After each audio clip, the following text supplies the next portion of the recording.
आसीचे OS result 398 जन परीक्षार्थी इथि कृतकार्य होइछन। प्रियांशु पाल इथर ओएस टॉपर होइछन। सेंता 2 नंबर ठान पाइछन अनन्या मिश्र, 3 नंबर जागा पाइछन शोभन पटनायक।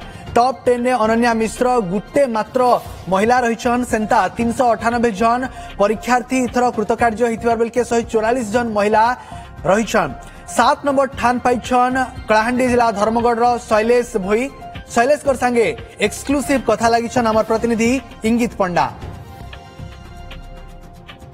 ओपीएससी रो रिजल्ट बाहरी छे आउ ई रिजल्ट भितरे जेहेतु धर्मगढ़ रे गोटे बड़ अचीवमेंट हिचे।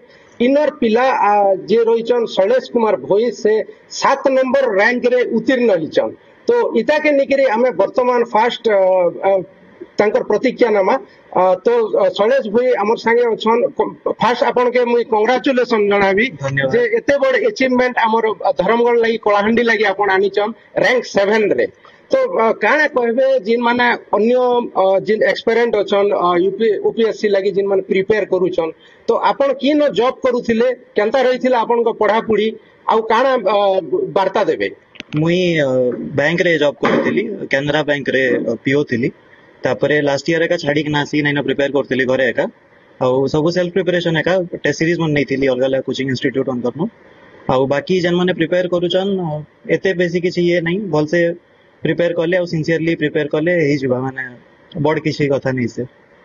गोटे जिनिस से हमें प्राय कहबा के कि सुनबा के भी पाइसु जे सबे कहसन 12 घंटा परिश्रम, 14 घंटा परिश्रम, 18 घंटा परिश्रम। तो तमर परिश्रम किन हिसाब रे थिला कांडा के फोकस निकिरी करूथिलो जे ई जिनिसटा अपन अचीव करि पालो रैंक 7 रे।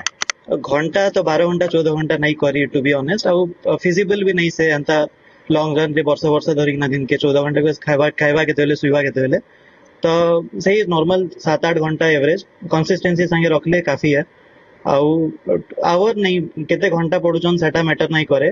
निज निज डेली टारगेट जहाँ भी थिबा सेटा जदी कंप्लीट होचे डेली डेली बेले सेटा इंपोर्टेंट है। सेतकी जदी ही जाउचे कि डेली आज मु एतकी करबार थिबा सेतकी जदी ही गला बेले ही जिबा फाइनल रे भी नहीं। आज काली तो सब किछि ऑनलाइन रे अवेलेबल हे गला आउ कोचिंग नहीं नेले भी यूट्यूब रे भी फ्री रे बहुत सारा मटेरियल अवेलेबल अछि। मुई खाली टेस्ट सीरीज जॉइन करथिली, एफटी प्लस रु करथिली और सिनेप्स रु टेस्ट सीरीज जॉइन करथिली। इंटरव्यू लगी आउ गोटे दुटा इंस्टीट्यूट रे इंटरव्यू भी दीचे। बाकी प्रिपरेशन माने मटेरियल अंता किछि कोर्स जॉइन नहीं करथे। बहुत सारा कोर्स माने मटेरियल सब अवेलेबल अछि ऑनलाइन रे तो सेनु एका प्रिपरेशन थिला मेनली। धर्मगढ़ इंगित कुमार पंडा ओटीवी।